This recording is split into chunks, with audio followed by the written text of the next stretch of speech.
Dok, temen aku hamil, terus isinya bulat-bulat kayak boba. Boba, hamil anggur kali maksudnya ya? Iya itu dok, kebanyakan makan anggur apa gimana itu dok? Yuk kita bahas. Hai Smart Moms Indonesia, welcome back to Dr. Nico Channel. Nah, kali ini kita akan bahas tentang hamil boba. Hamil anggur maksudnya. Apa itu hamil anggur? Hamil anggur sebenarnya dikenal dengan nama molahidatidosa, merupakan sebuah penyakit trofoblast gestasional. Hal ini diakibatkan karena kelainan kromosom, sehingga kromosom yang harusnya diploid jadi haploid. Kelainan kromosom ini menyebabkan yang berkembang hanya trofoblast atau plasenta dari janin, sehingga terbentuklah gambaran-gambaran bulat-bulat seperti boba atau anggur tadi. Ada dua jenis hamil anggur atau hamil boba ini, atau yang kita kenal dengan molahidatidosa tadi. Yang pertama adalah molahidatidosa komplit, di mana tidak ada janin sama sekali dan hanya bentukan-bentukan trofoblast menyerupai anggur tadi. Yang kedua, hamil anggur parsial atau molahidatidosa parsial, yang ditandai dengan adanya janin disertai adanya juga molahidatidosa ini atau hamil anggur ini. Nah, jenis yang kedua ini lebih jarang dibanding jenis yang pertama. Gejala yang bisa dikenali dari hamil anggur ini adalah usia kehamilan yang tidak sesuai dengan usia kehamilan yang sebenarnya.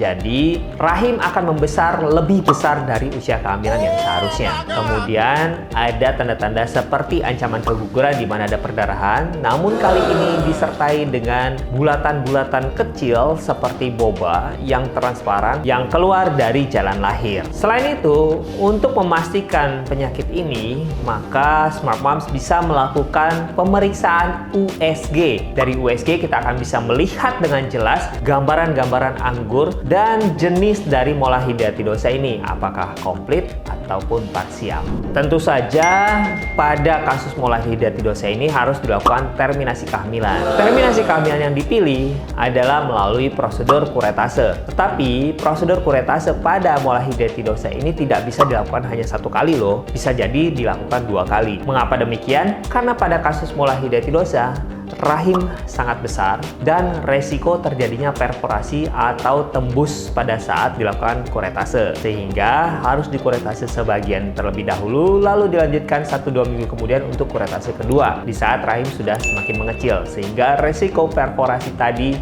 menurun.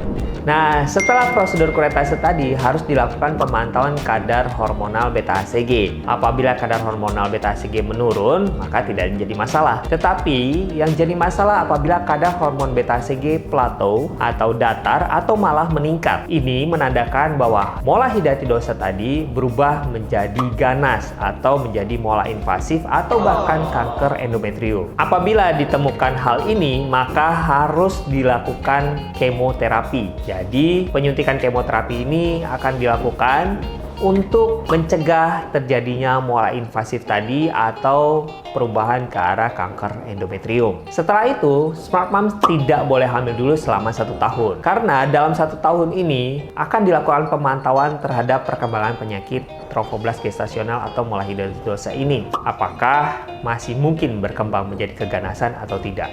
Jika sudah lebih dari 1 tahun, maka sudah bisa dikatakan aman apabila tidak ada perubahan ke arah kanker endometrium ataupun kenaikan kadar beta-HCG lagi.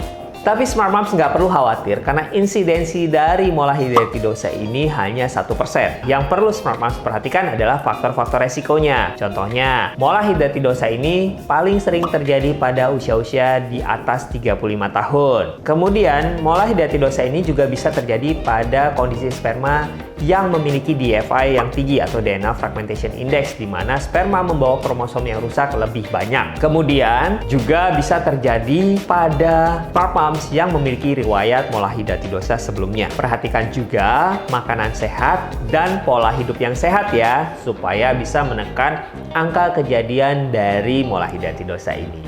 Jadi bukan isinya boba ya, Dara. Begitu ya, Smart Moms. Paham kan? Kalau Smart Moms masih punya pertanyaan lain, boleh nih tulis di kolom komentar di bawah atau kunjungi Instagram saya di nicholas_spog. Dan ingat-ingat ya untuk like, subscribe, dan share video ini supaya saya tetap bisa menjawab pertanyaan Smart Moms se-Indonesia.